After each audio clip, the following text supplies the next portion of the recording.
కటు విశాఖలో జోరుగా పాత నోట్ల వ్యాపారం సాగుతోంది. బ్యాంకుల్లో డెడ్ లైన్ ముగిసినా ఇంకా కట్టెల కొద్దీ పాత నోట్లు చేతులు మారుతూ ఉన్నాయి. కమిషన్ వ్యాపారంగా మార్చేసిన మాఫియా ముఠాలు కట్టలుగా నోట్లను చెలామణి చేస్తూ ఉన్నారు. 50% కమిషన్ ఆఫర్లు ఇస్తుండటంతో ఉన్న నోట్లను వదిలించుకోవడానికి బిజినెస్ మెన్లు క్యూ కడుతూ ఉన్నారు. శరవేగంగా అభివృద్ధి చెందుతున్న విశాఖ నగరంలో ఇప్పుడు కరెన్సీ మాఫియా రెచ్చిపోతోంది. 50% వరకు కమిషన్ ఇస్తుండటంతో ఈ బిజినెస్ పై మాఫియా కన్నుపడింది.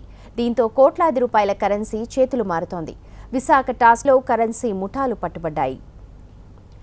డిమానిటైజేషన్ తర్వాత పాత నోట్లను మార్చేందుకు 30% వరకు ఆఫర్ చేసిన బ్రోకర్లు ఇప్పుడు ఏకంగా దానిని 50%కి పెంచేశారు.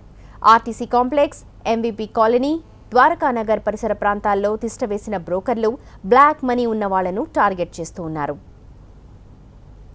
వీరిపై నిఘా పెడుతున్న టాస్క్ ఫోర్స్ పోలీసులు ఎప్పటికప్పుడు వారి ఆట కట్టిస్తున్నారు.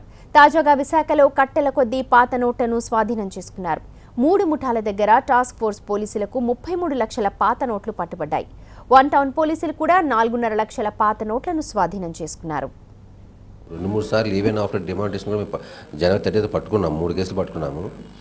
వీళ్ళు ఏదో ఒక విధంగా ఆ మిగిలిపోయిన అమౌంట్లు వదిలించేసుకునే ఉద్దేశంతో ఎంతో కొంత ఒక 50%, 20%, 30% న్యూ కరెన్సీ ఇస్తే మార్చుకొచ్చిన ఉద్దేశంతో వాళ్ళు అవి పట్టుకుని తిరగడం జరుగుతుంది. ఊళ్ళ మీద డిఫరెంట్ పాస్ట్లో దొరికారు. ఒక దగ్గర 8 lakhs, ఒక దగ్గర 23 lakhs, ఒక దగ్గర 4 lakhs అట్లాగే.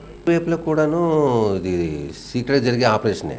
ఇప్పుడు ఓల్డ్ కరెన్సీ ఉందన్నవాడు ఓపెన్గా తేలేడు, న్యూ కరెన్సీ ఇస్తానన్నవాడు కూడా ఓపెన్గా ఇవ్వలేడు. సో అటు ఒక 10 మంది మీడియాలు తయారవుతున్నారు, ఇటు 10 మంది మీడియాలు తయారవుతున్నారు. బట్ ఒరిజినల్గా ఎవరి దగ్గర క్యాష్ అయితే ఉండడం లేదు.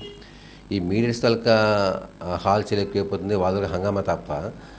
ఒక ₹1,00,00,000 ఉందంటాడు, బట్ తీరా మనం పట్టుకునేటప్పటికి అక్కడ 1,00,000-2 లక్షలు ఉంటుంది. సో ఆ విధంగా జరుగుతుంది. ఒరిజినల్గా అయితే అంత హ్యూజ్ అమౌంట్స్ అయితే లేవు బయట. వాళ్ళంతా ముగ్గురు, ఒకరేమో ఆడిటర్ తాలూకా అమౌంట్ ఆయనదేదో ల్యాండ్ అమ్ముకున్నా సార్, ఆ ల్యాండ్ అది ఉండిపోయింది, నేను బ్యాంకులో డిపాజిట్ చేసే అవకాశం లేకుండా మా ఫ్రెండ్కి ఇచ్చేసాను, మారుస్తాను అన్నాడు. ఒక అతను కూడా బిజినెస్ మ్యానే. ముగ్గురు అవి, ఒకరు బిజినెస్ మ్యాన్, ఒక ఆడిటర్, ఒక ఎంప్లాయీ. సో వాళ్ళు మార్చుకునే అవకాశం లేకుండా వాళ్ళ ఫ్రెండ్స్కి ఇచ్చేసామని చెప్తున్నారు వాళ్ళు. సో మన వరకు ఏంటంటే అది అన్అకౌంటెడ్ అమౌంట్ కాబట్టి మేము సీజ్ చేసేసాము. దాన్ని యాజ్ యూజువల్గా ఐటీకి రిఫర్ చేస్తాము. ఫర్దర్ కోర్స్ ఆఫ్ యాక్షన్ అనేది ఐటీ వాళ్ళు చేసి వాళ్ళు ఇనిషియేట్